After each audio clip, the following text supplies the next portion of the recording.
Welcome back to the Products and Services lecture series. In this video, we discuss the product lifecycle.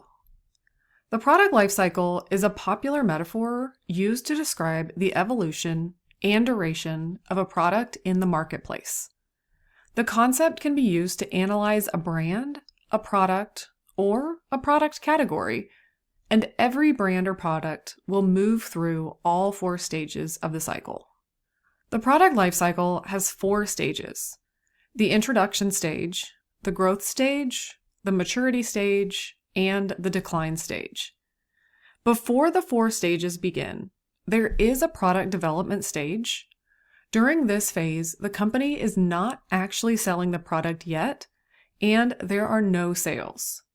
The company is incurring a loss because resources are going toward research, development, and manufacturing. This is why profits start at a negative when the introduction phase begins. The first phase of the product lifecycle is the introduction phase. This is when a new product is brought into the marketplace with heavy marketing spending. Why do we need to spend so heavily in this phase? Remember, from our discussion on unsought products, every new product that enters the market is unsought because people do not yet know it exists. So we must invest heavily in marketing to make consumers aware that the product is out there. In the introduction stage, sales increase slowly as people become aware of the product. They gather more information and follow the consumer decision-making process we discussed in a previous lecture series, searching for information, evaluating alternatives, and then deciding whether to purchase. Prices in the introduction phase can start low. This is called penetration pricing, where the product is priced below current market value to attract buyers.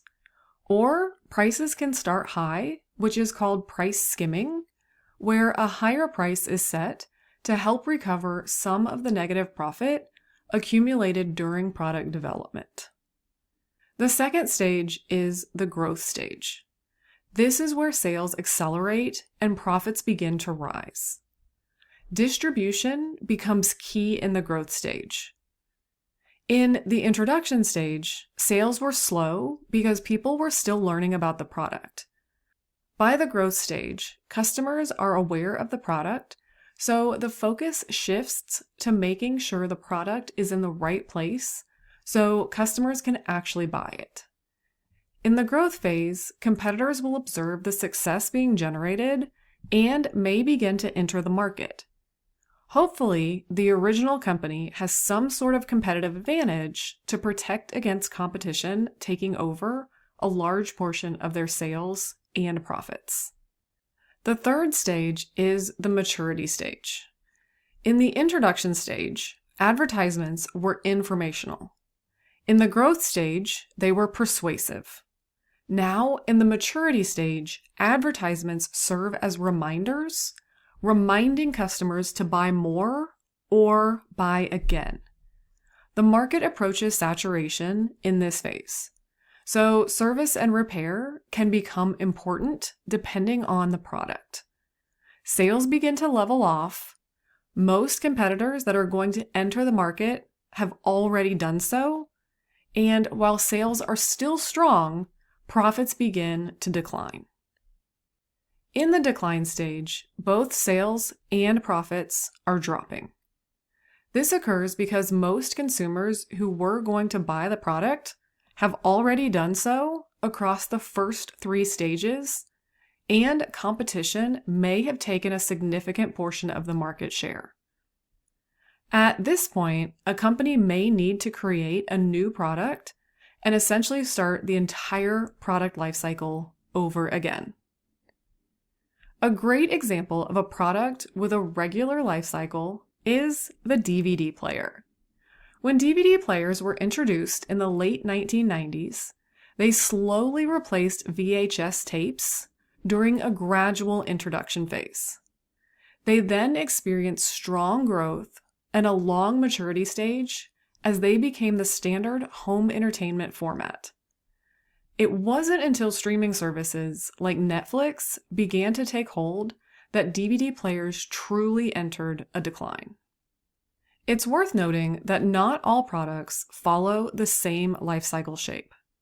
We actually recognize 3 different life cycle patterns: style, fashion, and fad. A style life cycle is the longest of the 3.